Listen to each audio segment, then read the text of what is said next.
Hi, welcome to Anaprime Recap.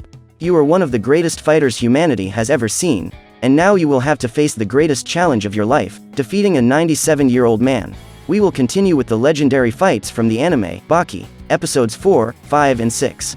After the 5 criminals arrive in Tokyo, Lord Tokugawa gathers them in his arena, where he introduces them to his 5 greatest fighters. Those men had escaped from their cells and traveled to Japan with a very simple goal in mind: to know defeat. And this is exactly what the old man was offering them. He told them that recently the biggest martial arts tournament had been held right on the spot where they were gathered. This bout involved 38 fighters and the winner had been Baki Hanma, a 17-year-old. That same day, a new fight was started and the only rule was that there would be no rules. The members of those two groups could face each other anywhere and at any time. After officially decreeing the beginning of the battle, they end the meeting and return to their homes. Except Spec, who had been picked up by the police and, a few hours after going out for a walk, returns to his cell, which he considered nothing more than his private hotel. Dorian and Dopo Orochi also take a break along the way and become the first fighters to face each other in that fight. Orochi wastes no time and quickly lands a kick to the criminal's face. Dorian fights back and uses a lighter to make a flamethrower against his opponent. However, Orochi is an experienced fighter and can disperse the fire through his technique called defense rotation. What no one expected was that Dorian is a completely sadistic man. He uses his titanium-coated wire to rip off his opponent's hand. But still, Orochi does not give up. He uses his fist to strike that demented psychopath in the face and throw him away. Then the man takes his hand and walks away, leaving Dorian anxious to conclude that fight. On the way home, Sikorski is surprised by Igari, who intends to take revenge for the beating he took from that man. He calls 2 goons to corner him. They then hit him with a few punches and Sikorski does absolutely nothing to defend himself. Instead, the man takes the beating until he falls to the ground. Soon after, Igari orders his henchmen to take him to his dojo where the cursed man would suffer severe punishments. When they reach their destination, Igari shoots Sikorski in the chest while the man is gagged and trapped in the ring. He does this to unmask the criminal, who was pretending to be defeated all this time. Sikorski stands up and the goons discover that that man was properly equipped, wearing a bulletproof vest.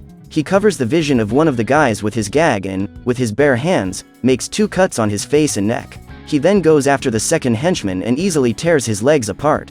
Seeing that there is no way to beat that man, Igari surrenders and begs for his life. However, Sikorski shows no mercy. He takes a barbell with gym weights and throws it full force at the head of the gang leader. Immediately afterwards, he throws several dumbbells in his direction, making sure that Igari has no chance to escape. Minutes later, Sikorski approaches the man, believing him to be dead. Suddenly, however, Igari gets up, but before he could attack him, the criminal rips his neck in a single blow, eliminating him completely. The next day, Baki was walking through the streets together with Kozu Matsumoto, his schoolmate. He had been planning to ask her out on a date for some time, but only now had the courage to ask her out. That afternoon, they had lunch and did some shopping together. At dusk, as they were walking home, Spec appears and starts chasing them, his goal being to fight a battle with Baki right there. However, something unexpected happens. During the conversation, Baki hugs Matsumoto and kisses her right away. Spec takes advantage of the moment of distraction to approach the boy. What he didn't realize was that Baki knew, all this time, that his enemy was nearby. The young man casts an ominous glance at Spec, who is paralyzed to feel that menacing force. Before he can react, Baki Hanayama appears and lands a blow on his face. The criminal fights back by kicking him in the nose. Baki now prepares for the real fight. He rips off his clothes, revealing his extremely muscular body covered in battle scars. On his back, there is a typical Hanayama family tattoo that covers his entire back. The one who becomes the leader of the family gets this tattoo in honor of the sentry who protected the founder of the Hanayama gang. When Baki became leader of his tribe, he went to the Tomizawa clan headquarters to take revenge for the death of his father, the former leader of the family. He brutally annihilated dozens of men and buried the head of the Tomizawa clan chief in the wall of his own house. But none of this is enough to intimidate Spec. The psychopath goes on another rampage and hits the boy in the face with a rock. So far, Baki does absolutely nothing to dodge the blows, much less counterattack him. The criminal holds the wrestler by the head and throws his body against a metal pole. And it doesn't stop there. Spec grabs a wooden stool and smashes it into his opponent's back, but this time Baki decides to defend himself. He uses his fists to soften the impact of that attack. Meanwhile, a policeman realizes that there is something wrong with the replica of the Statue of Liberty. When removing the tarp, it is possible to notice several deep blow marks, which were causing cracks in the monument. He calls for help and requests the intervention of Navy soldiers, who soon use metal beams to secure the structure. Back in battle, Kaoru gets tired of getting beaten and finally decides to take this fight seriously. Until now, he was just testing Spec's punches. The man uses a machine gun of punches to try to knock the boy down, who waits for the right moment to counterattack and lands a powerful punch right in the middle of the demented man's face. At the police station, the head of an anti-terrorism task force team tries to devise a strategy to contain the criminal. It was already the third time that Spec had escaped from the police station and returned freely, whenever he felt like it. The steel bars surrounding the cell were not enough to keep him in. And the inspector knew that not even a complete special team trained to deal with dangerous criminals would be a match for this monster. Many of them even ended up being eliminated in one of the attempts to keep Spec in jail. Not even rubber bullets were able to cause any scratch on that man. But although he suffered no damage from the police attacks, a single punch from Kaoru was able to leave him bewildered. At this point, Spec got a taste of the true power of the leader of the Hanayama family. While he was still recovering from that beating, Kaoru wastes no time. He approaches the psychopath and prepares to land a right hook more powerful than any blow Spec has ever experienced. Kaoru holds his opponent by the shirt and asks if he still wants to continue the battle. The criminal says he still has plenty of strength left to fight, so the fighter strikes his face once more. Hanayama had endured dozens of blows in a row, yet with only 3 punches, Spec was already drained of his energy. After a few more blows, the boy asks again if the man wants to give up the battle, and this time Spec says he doesn't want to continue. However, this was only a distraction so that he could stuff several explosives into the boy's mouth. The explosion is so big that the noise can be heard from the police station. As a result of this attack, Kaoru has his cheeks torn open and his face is completely deformed, but he is still standing and ready to continue the fight. He throws Spec into the power wires and the man is electrocuted. The wrestler then picks up the criminal and takes him back to the police station.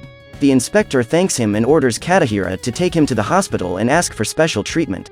Once inside the car, while the driver was preparing to start the car, Spec appears and holds the vehicle with his bare hands. The man had eliminated the entire group of police officers at the police station and goes after Kaoru with a thirst for revenge. Suddenly, the criminal turns the car upside down easily, as if the vehicle weighed nothing. Hanayama tries to escape through the window, but Spec grabs him by the arm and, with an iron bar, strikes several blows to his disfigured face. The fighter gets up and prepares to throw the deadly punch, but is surprised by a pistol, which was in that psychopath's hand. Spec was no longer interested in the battle. For him, this had become a duel of life and death and he was willing to use any means necessary to defeat his opponent. The man shoots Kaoru in the legs until the bullets from his gun run out. But when he does, he pulls out another pistol that he had stolen from the police station and continues shooting. To him, Kaoru's life was nothing compared to his gigantic ego. Finally, Spec holds the boy's arm and lifts his head approximately 10 centimeters off the ground. This trick is often used to break stones in a karate chop. The stone is left a few centimeters away from a hard surface, so that with a single blow it is possible to break it, due to the impact with the surface.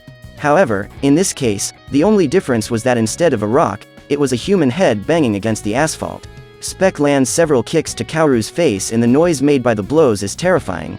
The impression was that the boy's head had been crushed.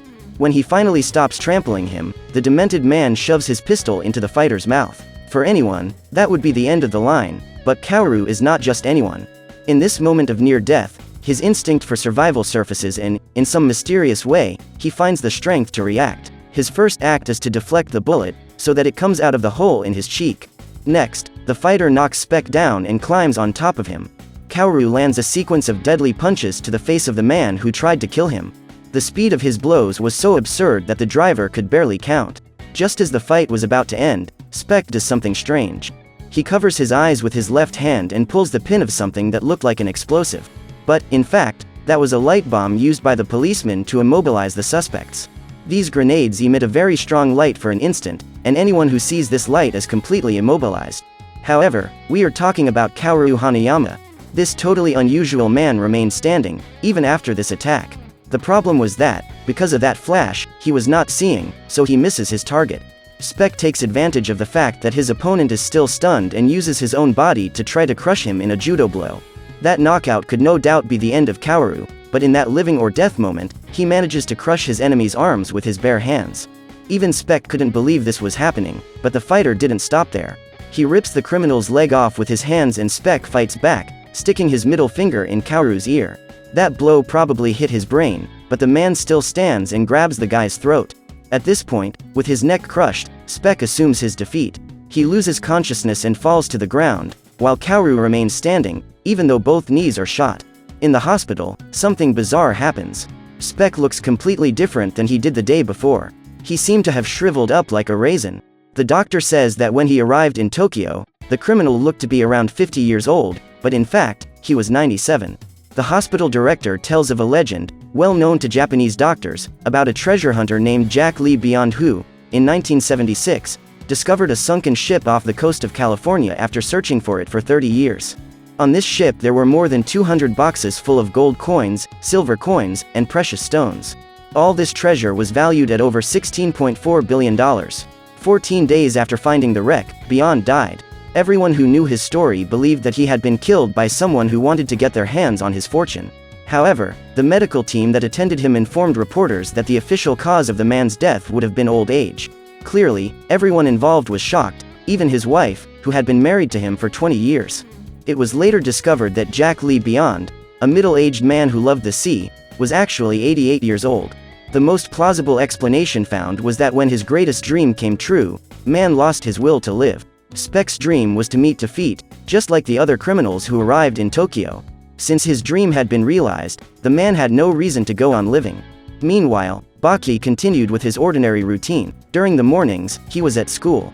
The boy is not very interested in his studies, and during a test he is forced to listen to a lecture from his teacher. However, to his luck, Doyle, a criminal who has come from England to confront him, enters the room and knocks the professor out with one punch. The boy cries with emotion. He was completely bored in that class and sees in Doyle an opportunity to face a real fight. And so we end the 6th episode of the anime. Leave it in the comments below. And if you liked the video, like it and subscribe for more anime recaps. See you next time.